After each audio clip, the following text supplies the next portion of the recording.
Rebienvenue. C'est un panel également va parler des impacts les plus importants qui ont un impact sur l'accessibilité aux parcs nationaux pour des personnes vivant avec des handicaps. Alors, on a Cedra Ayanawa, Ashley Olsen et Kristen Habermill et Denise Vasquez. Donc, Cedra est assistante de direction inclusive par design et spécialiste. Elle a fait une formation auprès d'Access Now, la Fondation Rick Hansen a obtenu la certification de 3 niveaux en conception universelle de Access PC. Ashley a commencé wheelchairtraveling.com en 2006 avec mission de rendre possible l'accès aux activités de plein air par la recherche, l'éducation et la défense des droits. Kristen est directrice de Atlantic Accessible et instructrice en chef pour la Fondation Rick Hansen, programme d'accessibilité. Et Denise est une photographe, artiste, auteur publié, fondatrice également du Disabled Photographer Project et la série How Accessible is Accessible. Alors, je vous invite à vous présenter pour le bienfait de nos participants. Oui, Cedra, je suis elle. Ce sont mes prénoms et je me joins à vous des territoires non cédés de Ashnawi dans la Colombie-Britannique du Sud. Je suis une personne rose. J'ai pris trop de soleil. J'ai des cheveux bruns foncés en couette et je porte des lunettes et je porte une chemise en bleu foncé. Ashley? Bonjour, je m'appelle Ashley Olsen. Je suis avec wheelchairtraveling.com et prononçons elle. Je suis une femme blanche. Je porte un T-shirt noir à manches longues. Je porte également des lunettes et j'ai attaché mes cheveux sur un chignon avec un petit peu de visage sur mon visage. Et Denise? Bonjour, je m'appelle Denise Vasquez. Je suis d'origine portoricaine, photographe publié, artiste, auteur et fondatrice du projet Disabled Photographer du Valle Aguada en Californie. Je porte un chapeau orange qui ressemble à un chapeau de cowboy et j'ai des cheveux foncés, des yeux foncés bruns. Mes pronoms sont elle, il, elle. Et je suis ravie d'être là. Kristen. Je m'appelle Kristen Habermill. Je récupère d'un mauvais rhume. J'essaie de continuer à parler. Je suis une femme d'âge moyenne, blanche. Mes pronoms sont elle et j'ai le privilège donc de travailler pour Accessibilité de l'Atlantique et j'habite en Nouvelle-Écosse. Merci de l'accueil. Merci. Allons-y donc. Un obstacle qui semble revenir sans cesse dans nos recherches, c'est le manque d'information. Les parties prenantes nous ont dit, même les conférenciers ici nous ont dit qu'un des grands défis auxquels ils sont confrontés, c'est de ne pas pouvoir trouver l'information pour se sentir en confiance lorsqu'ils visitent un parc. Elles ne sont pas sûres que le parc leur sera accessible. Je voulais poser la question au groupe. Est-ce que c'est un obstacle auquel vous avez été confronté? Vous connaissez des personnes qui l'ont confronté? Et qu'en pensez-vous? Comme une barrière universelle potentielle qui affecte les personnes ayant tous les handicaps. Toutes les personnes ayant des handicaps. Denise, Sidja, je sais que ça vous intéresse particulièrement, donc à vous.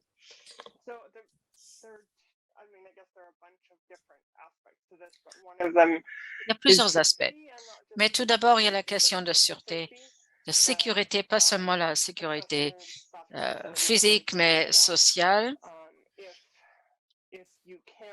Disons, si les toilettes, c'est vraiment un élément clé. Si vous ne pouvez pas utiliser les toilettes, ce n'est pas sécuritaire d'y aller. Et ça ne se limite pas aux personnes ayant un handicap, c'est une question de sécurité des genres. Mais il faut savoir si oui ou non on va apprécier l'expérience. Est-ce que je peux voir ce que j'aimerais voir? Est-ce que le parc offre ce qui m'intéresse? Comme vous l'avez dit, il y a certaines personnes qui ont besoin ou veulent un sentier vraiment à conceptualiser à design universel, mais personne ne veut aller sur des sentiers où personne n'a réfléchi à l'accessibilité. Ça fait partie de la joie, mais les installations clés telles que les aires de repos et de toilettes sont très importantes. Si on n'a pas l'information avant d'y aller, il y a beaucoup moins de chances que de toute façon vous alliez faire votre visite. Oui, c'est vrai. Denise, je sais que votre projet How Accessible is Accessible aborde ce problème. J'étais en fauteuil roulant pendant 3 ans et j'ai déjà utilisé donc une marchette. Maintenant, je peux marcher un peu plus. Une des raisons pourquoi J'ai lancé la série How Accessible is Accessible. C'est parce qu'il y a un manque d'informations. Je voyageais, je dépensais beaucoup d'argent pour visiter beaucoup de parcs et l'abordabilité, je sais que vous allez en parler plus tard, est une question importante. Et un enjeu important, c'est que lorsqu'on se rend à un parc et qui se dit accessible, il ne l'est pas. Il y a beaucoup de problématiques au niveau des coûts, du déplacement, le temps. Il y a beaucoup de problématiques. Et je pourrais m'éterniser pendant longtemps sur la question. Mais je voulais surtout aborder ces questions-là. Et bon nombre de parcs disent que sur leur site web, ont des sites web, mais on peu d'informations sur l'appli des parcs nationaux. Je trouvais que l'information relativement au parc était en partie incorrecte et j'ai trouvé ça de façon difficile en visitant des parcs. J'ai réalisé que les toilettes, les sentiers, les centres de visiteurs, le centre d'accueil ne sont vraiment pas aussi accessibles qu'ils les prétendent. Oui, absolument. Je vois qu'Ashley semble hocher de la tête. Oui, absolument. Moi, je partage ces sentiments et c'est à plusieurs niveaux. Et sur mon site web, j'en parle, wheelchairaccess.com. Je ne trouvais pas les informations que je cherchais. Je me rendais au centre d'accueil. Je posais des questions, j'ai envoyé des courriels, je n'obtenais jamais les réponses. J'ai décidé de prendre ceci en charge, de me rendre toute seule à ces parcs et d'écrire à quoi ressemble le sentier, c'est quoi la longueur, où sont les toilettes. Parce que se rendre à un parc et sans connaître les questions d'inaccessibilité, c'est comme si on se rendait quelque part sans une carte. Vous êtes aveugle, vous ne voyez pas, vous ne savez pas ce qui se passe. Les gens doivent savoir où se sont situées les toilettes accessibles, les sentiers accessibles et qui ne sont pas forcément l'un à côté de l'autre. Il faut pouvoir prévoir ça. Ça vous épargne beaucoup de temps et énergie en sortant de la voiture pour découvrir que, oups, cette toilette finalement n'est pas accessible. Ou cette terre, ça ne marche pas. Ça ne marchera pas. Un autre exemple, c'est que, bon, il y a des panoramas, il y en a certains qui sont accessibles, ça va très bien. Mais tout au moins, il faudra avoir une signalisation pour différencier ce qui disent accessible par rapport à ce qui ne l'est pas, pour que les gens ne dépensent pas de l'énergie et du temps pour prendre l'auto et vivre quelque chose dans un parc. Parce que nous sommes là pour ça, nous voulons aller à un parc et vivre une expérience. Je ne me rends pas à un parc comme si j'allais à un musée et lire des photos. Je peux faire ça en ligne. Certainement, les parcs offriront des informations un peu différentes et c'est valide. Mais là, je suis là pour être dans l'extérieur, dans le plein air. Et j'ai besoin des toilettes, ce sont des éléments de base. Mais les gens veulent vivre une expérience. Il faut savoir comment naviguer, comment réaliser ceci. Oui, c'est vrai. Merci beaucoup. Kristen, est-ce que vous aimeriez intervenir sur ce sujet? Oui, et j'ai eu le privilège de travailler avec différents parcs nationaux à titre d'expert conseil. Et j'ai remarqué qu'il y a une chose qui arrive à répétition. Si elle a besoin de savoir où on peut afficher l'icône d'accessibilité, de mobilité sur nos cartes pour indiquer aux gens ce qui est accessible ou non. Parce que pour moi, c'est une façon de fournir des informations. Ce qui est vraiment important, c'est ce manque d'informations peut se faire lorsqu'on essaie d'affecter ou non une icône sur l'information. Donc, à tout moment où nous pouvons fournir des détails sur ce qui existe, nous donnons l'occasion aux gens de prendre des décisions qui sont adéquates pour elles. Parce qu'on l'a tellement bien dit ici depuis un jour et demi ici, nous savons combien de personnes ont des capacités différentes. Et j'ai un ami très proche, un collègue qui est paraplégique. Il m'a toujours dit, tu n'oseras pas me dire où je peux me rendre ou non. Il va être sur les Black Rock à la Peggy's Cove, où beaucoup de gens qui ont toutes leurs capacités n'iraient pas. Donc, c'est pas une question d'étiqueter, de mettre des icônes et croire que ceci permettra de répondre à cet obstacle d'information. Plutôt, il faut s'assurer que nous offrons les détails sur ce qui existe pour que les gens aient en main les informations dont elles ont besoin et pour prendre leurs décisions personnelles. Oui, c'est vrai. Ashley, je vois que vous aimeriez ajouter quelque chose. Oui, j'aimerais renchérir. Je suis à 100% d'accord. Et tout à l'heure, je n'avais pas dit que je suis paraplégique. Je suis paralysée depuis plus de 20 ans.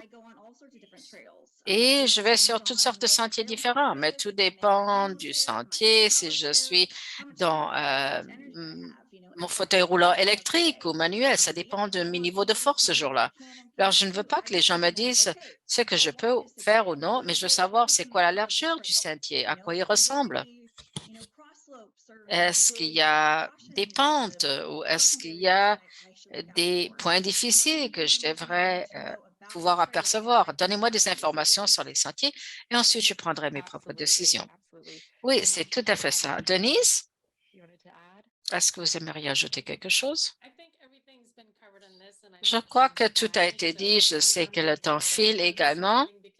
Je hoche la tête parce que je suis tout à fait d'accord avec ce qui a été dit. Il y a tellement d'enjeux relativement à l'accessibilité et l'information qui existe et ce sur quoi on nous renseigne. Également, ce qui est considéré comme étant accessible dans bon nombre de parcs, on dit que c'est accessible, mais ça ne l'est pas vraiment. Mais je crois qu'Ashley a déjà couvert bon nombre de ces points. C'est-à-dire, il faut avoir des informations. Ensuite, une revient de prendre la décision. Nos sentiments ce jour-là, ça va bien. Parfois, j'ai besoin d'utiliser un fauteuil roulant et un autre jour, ça va avec ma canne. Tout dépend de moi. Moi, je peux décider ce que je peux faire ce jour-là. Qu'est-ce qui est accessible pour moi? Comment est-ce que je peux faire la photographie ou non? Alors, je crois, voilà, c'était mes commentaires. Merci. La question suivante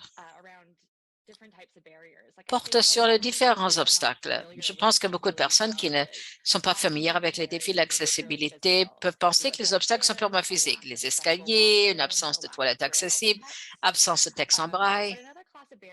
Mais une autre catégorie de barrières est constituée par les barrières sociales, le manque de représentation dans la communauté de loisirs de plein air, le manque de formation du personnel pour comprendre les besoins des visiteurs handicapés et les attitudes de handicap des visiteurs ou du personnel. Donc, dans quelle mesure est-ce que ces obstacles moins visibles limitent votre confort dans la visite des parcs?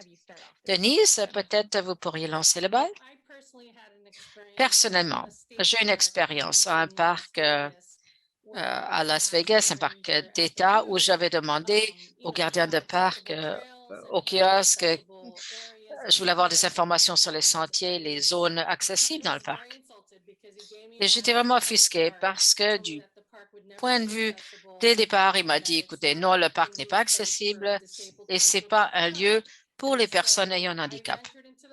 Alors, je suis quand même allée dans le parc, j'ai payé les 10 parce que moi, je voulais le voir pour moi-même. Je voulais explorer. Je voulais être dans le plein air. Et j'étais scandalisée de découvrir que oui, il y avait des aires de pique-nique accessibles, qu'il y avait des endroits qui étaient accessibles. Au fauteuil roulant, on pouvait avoir un pique-nique, mais les toilettes n'étaient pas accessibles. Et certains des sentiers étaient OK, ils n'étaient pas en conformité à l'ADA, mais je ne sais pas parce que le personnel n'était pas formé ou cette personne avait peut-être un préjugé contre les personnes vivant avec un handicap. Mais je sentais que certainement, il y avait le besoin pour tous les parcs de fournir la formation. Car même, j'ai toujours travaillé en service à la clientèle. Nous passons par des formations sérieuses sur 2 semaines qui nous enseignent comment travailler avec des gens. Chaque poste est différent, mais le service à la clientèle, c'est de la formation élémentaire. Et chaque poste que j'ai occupé dans ma vie, donc, nous montrer comment travailler avec des gens, comment les accueillir et comment travailler avec eux. Et j'estime que c'est vraiment un enjeu de taille. Et beaucoup des parcs ne forment pas leur personnel sur cette question. Tout d'abord, comment travailler de façon générale avec les gens. Et deuxièmement, comment composer avec une question comme celle-ci, où quelqu'un demande s'il y a des sentiers accessibles. Même s'il n'y en a pas, vous pouvez toujours dire, mais écoutez, voilà ce que nous avons. Voilà où vous pouvez explorer. Des choses comme ça. Oui, c'est vrai. Et je suis désolée que vous ayez eu ce vécu. Et nous savons que ça peut arriver. J'ai écrit un blog là-dessus. Allez voir mon blog sur mon site web si ça vous intéresse. J'ai décrit mon expérience à la Vallée du Feu, Valley of Fire. Ashley, à vous. Donc, certainement, j'ai eu toutes sortes d'expériences au centre d'accueil. J'ai parlé aux gardiens de parc, etc. 99,5% du temps, j'obtiens une certaine réponse. Il y a de la crainte qui s'exprime de différentes manières. Les gens ne savent tout simplement pas comment répondre. Ils essaient de comprendre qui je suis, qu'est-ce que je suis capable de faire. Ils ne veulent pas se trouver dans le trouble ou faire en sorte que le problème ait des problèmes. Donc, on essaie de faire marche arrière souvent, à moins qu'il y ait quelque chose qui soit vraiment évident pour eux. Et ça devient clair. Mais pour ce qui lui reste, les autres détails, ou peut-être le parc n'est pas accessible, là, c'est un grand inconnu. On vit, par exemple, des choses où je je me rends à un parc avec, quelqu'un qui a pas de handicap et je pose la question, donc au garde forestier ou au personnel et la réponse est donnée à la personne, non handicapée qui est avec moi comme si je n'existais vraiment pas. Je voudrais suggérer que si quelqu'un se trouve, derrière, donc bureau, un centre d'accueil et in front of et us and maybe que donc il n'y a pas d'obstacle et qui puisse me regarder, donc en personne comme j'étais une personne individuelle.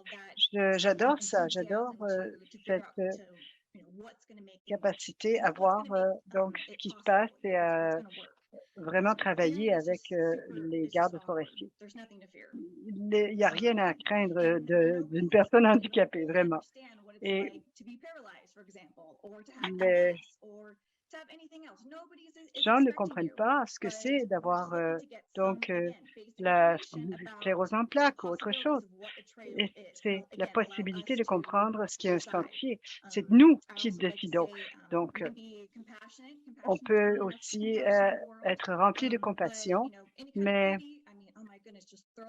la pitié, non, jamais de la vie.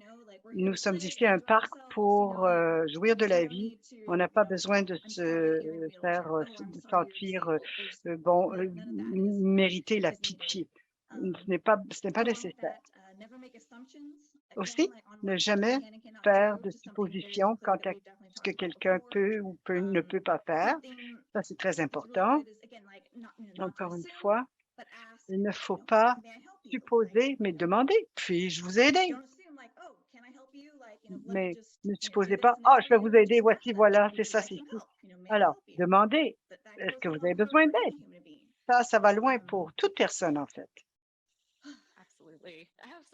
Absolument, absolument.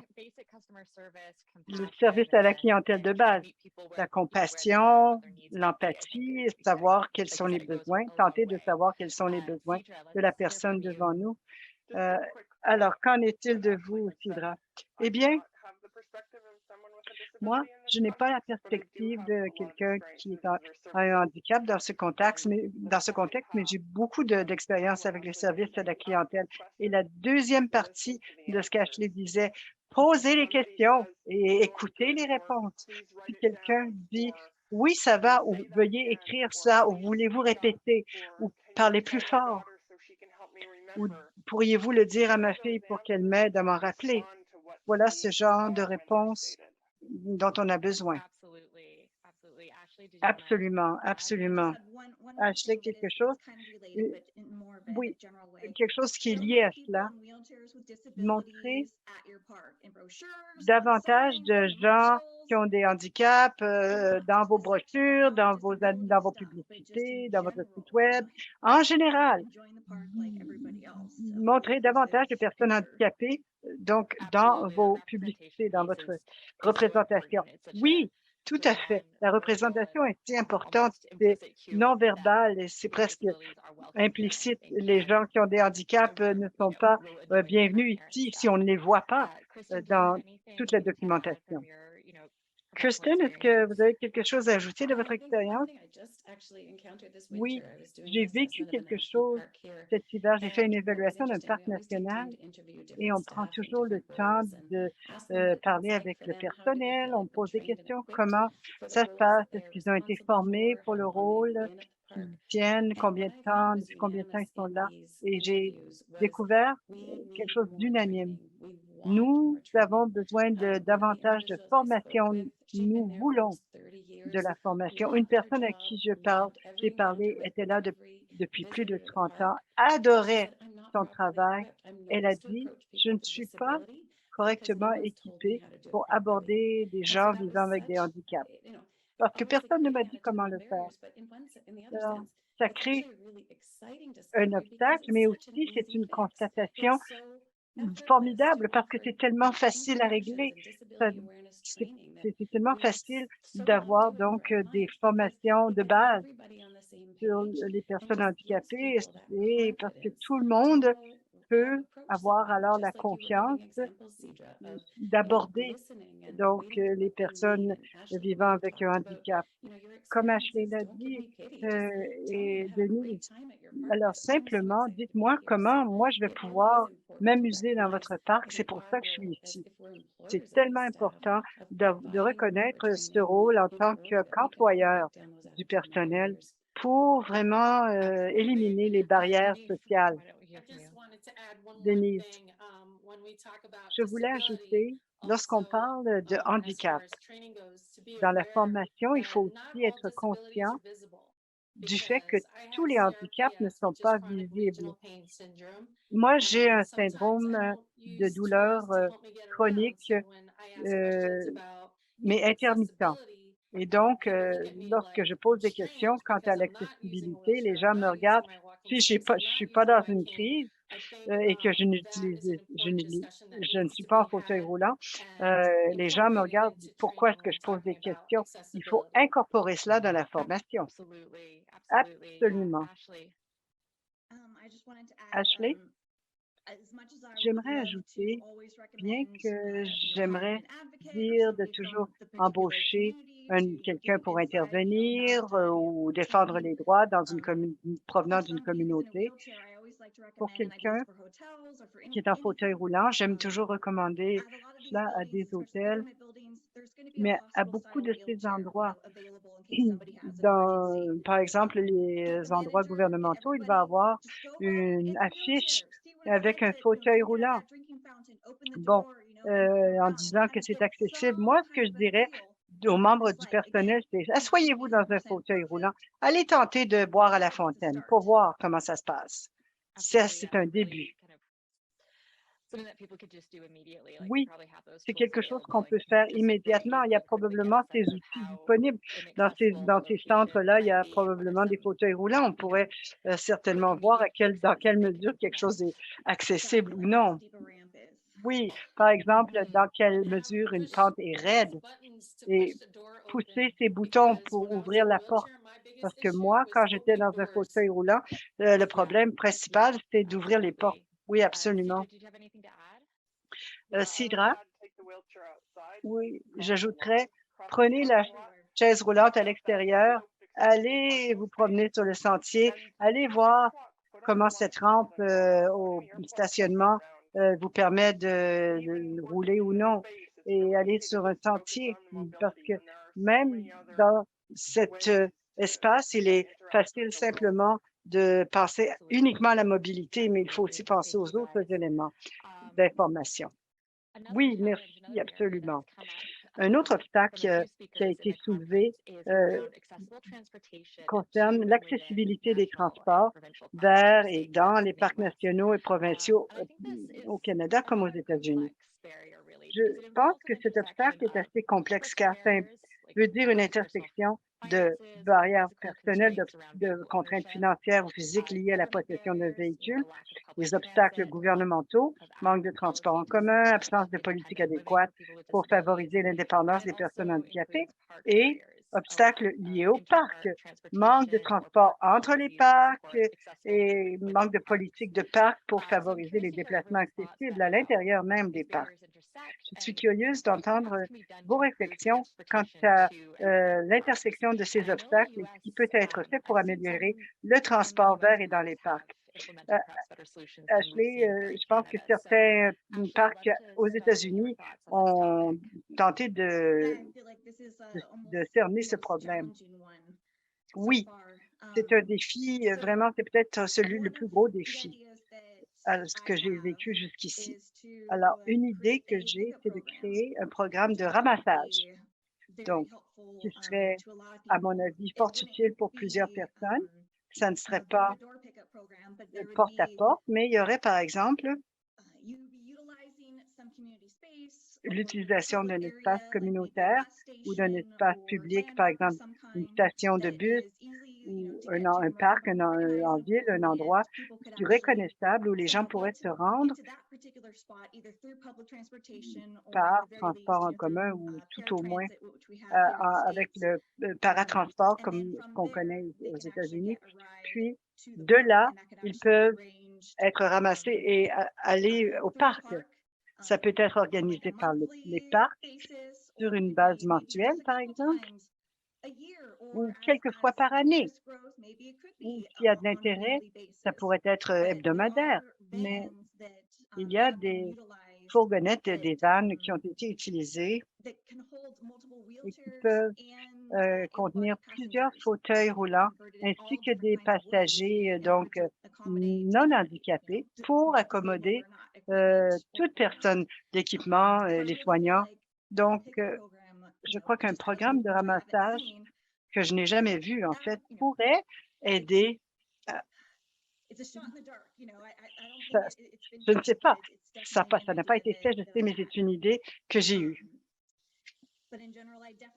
En général, je pense qu'il doit y avoir de meilleurs stationnements dans les parcs en général, où il n'y a pas seulement des stationnements pour personnes handicapées, mais bon, accessible aux fauteuils roulants, stationnement pour familles, parce que les familles qui ont des équipements aussi, les enfants sont fous, sont excités, ça court partout. Alors, ce serait formidable pour ces familles-là d'avoir des stationnements sécuritaires.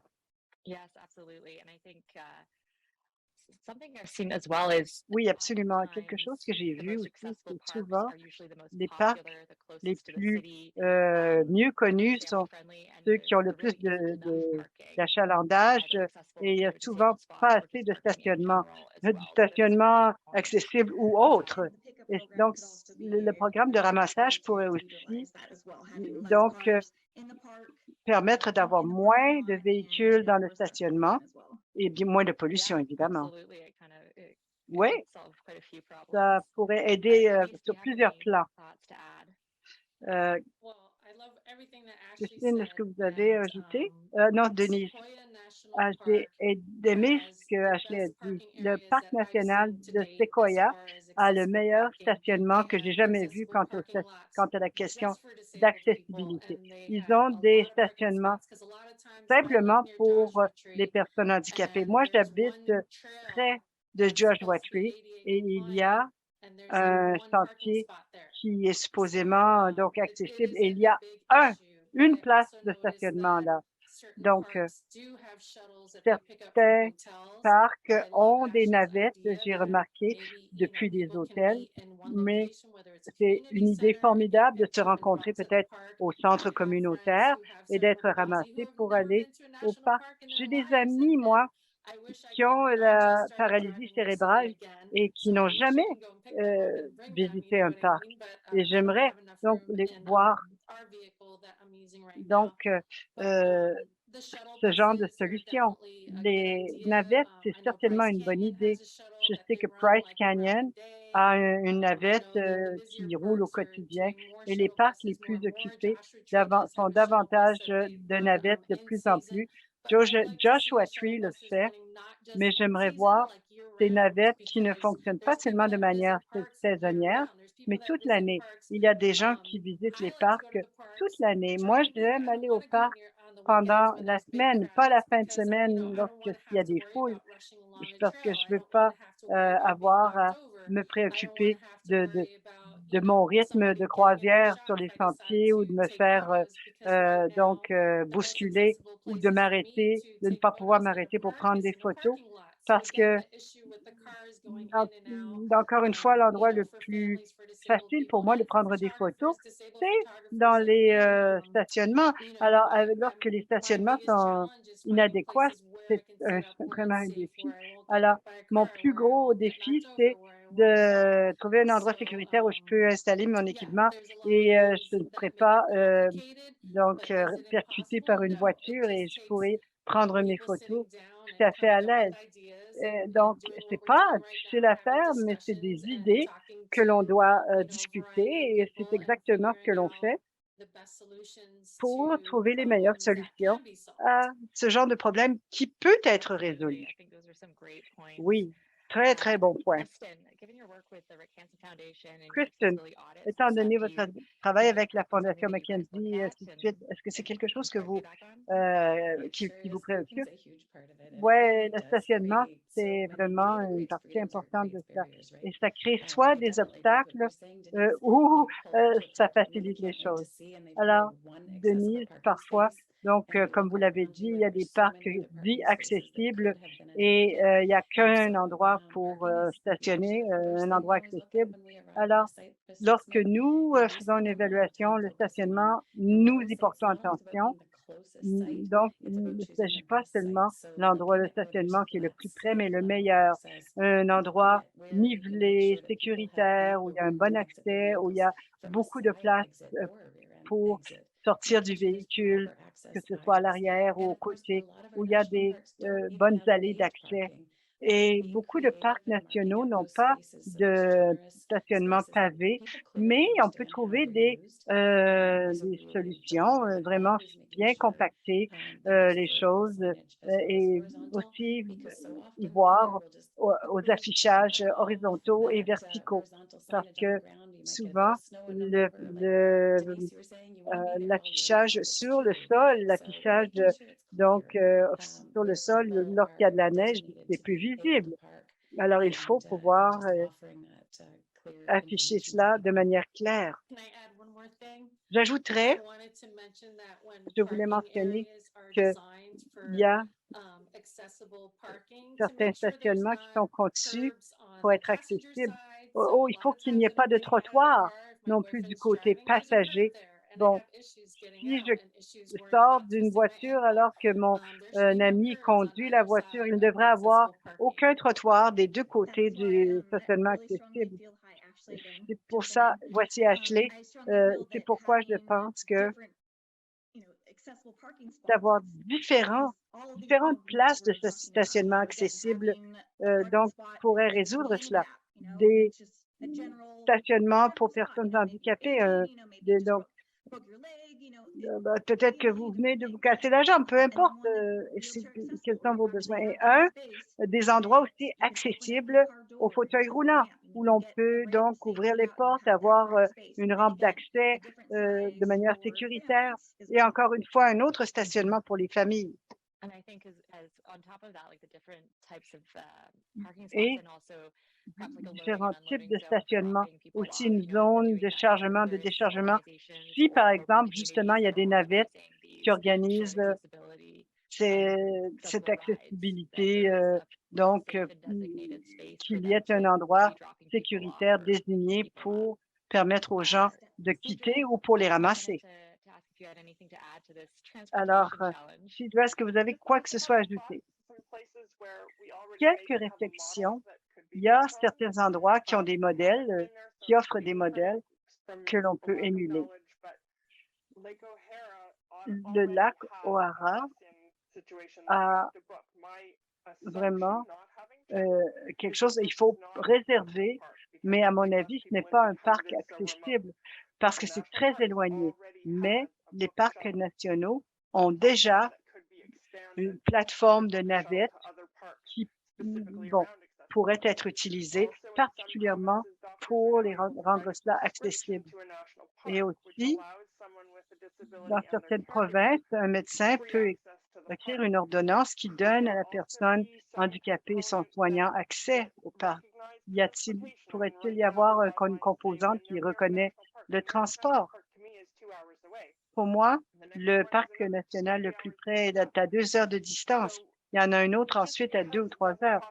Et parce que ça ne coûte rien pour entrer, ça ne veut pas dire que ça ne coûte rien pour y arriver. On a eu un présentateur hier qui a parlé du fait qu'aux États-Unis, les parcs nationaux sont gratuits pour les personnes handicapées. C'est une autre façon d'aborder la chose. Il y a déjà des structures en place que nous pouvons copier et qu'on peut améliorer. Absolument. Denise, oui, Vous avez mentionné l'abordabilité et la la passe d'accès pour les États-Unis. Et si vous avez un handicap permanent aux États-Unis, on peut avoir une passe gratuite qui donne l'entrée gratuite à tous les parcs nationaux et certaines des forêts aussi nationales aux États-Unis. Je voudrais voir là également une carte d'accès pour les parcs des États. Donc, tous les parcs devraient être gratuits, à mon avis, pas seulement pour les personnes handicapées, mais pour tout le monde. Et je comprends pourquoi certains parcs ont des frais, imposent des frais, mais d'avoir une accessibilité, c'est aussi l'abordabilité. Et lorsqu'on commence à penser au coût, parce que l'année passée, j'ai visité 8 parcs nationaux en 8 jours et le coût pour moi d'aller faire une enquête, de visiter, de prendre des photos, de l'essence, la conduite, l'hôtel. Et je voulais voir les parcs étatiques également, sans me rendre compte que chacun d'entre eux impose 10 de droits d'entrée. Et lorsque l'on quitte, on ne peut plus rentrer de nouveau le même jour. Ça pourrait être amélioré. Mais si on crée une carte d'accès, disons, accessible et utilisable par les personnes handicapées, ça serait formidable. Oui, ça traiterait un des obstacles. Ashley, vous avez levé la main? Oui, je sais qu'il nous reste 10 minutes, alors ça va, on va passer à travers ce qu'on peut. Alors, j'ai déjà dit aujourd'hui qu'on aurait pu tenir une conférence de 16 jours et on n'aurait pas fini. Alors, passons maintenant à cette prochaine question. Je pense qu'un malentendu concernant l'accessibilité, c'est que c'est un objectif fini, c'est-à-dire on a mis la toilette cochée, on a mis donc une rampe cochée, mais l'accessibilité, c'est une cible mouvante. Bon, ça change avec le temps. On fait des sentiers accessibles. Il y a de la pluie, il y a de la neige, ça endommage les sentiers. Et puis, il y a les avancées dans la technologie, dans l'ingénierie, qui peuvent créer de nouvelles façons de faciliter l'accès. J'ai donc voulu parler de l'accessibilité comme une cible mouvante, une destination dynamique, vivante, qui nécessite une attention continue et répétée pour prospérer. Alors, ça veut dire quoi pour vous, cette question-là? Christophe, pouvez-vous commencer? Oui, tout à fait. Oui, c'est quelque chose qui m'intéresse beaucoup parce que je travaille avec plusieurs gestionnaires dans les parcs nationaux. Ils veulent vraiment que ce soit accessible et je ne vois pas de nombreuses situations où les gens ne sont pas intéressés à accroître l'accès ou où ils s'opposent à cela. C'est simplement parce qu'il y a un manque de connaissances dont on vient de parler, manque de compréhension quant à l'accès vraiment significatif. Et tout le monde espère qu'il va y avoir la boîte de la liste de vérification à cocher et que ça sera fait. Mais, comme vous l'avez dit, Alison, les choses se détériorent, les normes changent, les équipements également. Donc, c'est pas aussi simple que de dire, voici la liste, cochez toutes vos cases et ça ira. Nous voulons veiller à ce que les gens bâtissent dans leur structure et leurs attitudes et leur conscience, le fait qu'il s'agit d'un besoin continu qui évolue pour améliorer et maintenir l'accès.